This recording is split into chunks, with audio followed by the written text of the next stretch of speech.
tayo sa sambong, guys. Bakit dapat kailangan mayroon tayong sambong sa bahay? Kasi ang sambong, maraming gamot.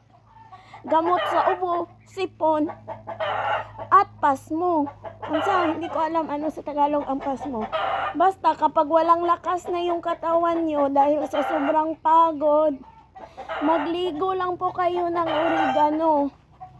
Ang sambong pala, guys, para mag-circulate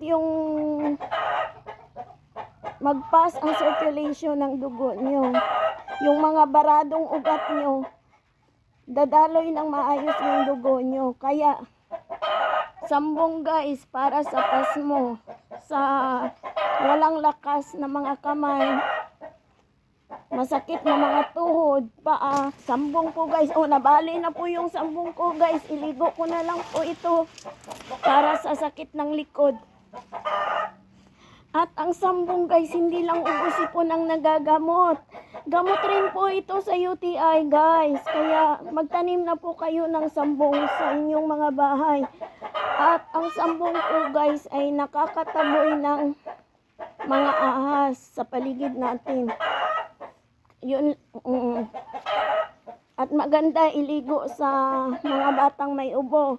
Maganda rin pang steam bath.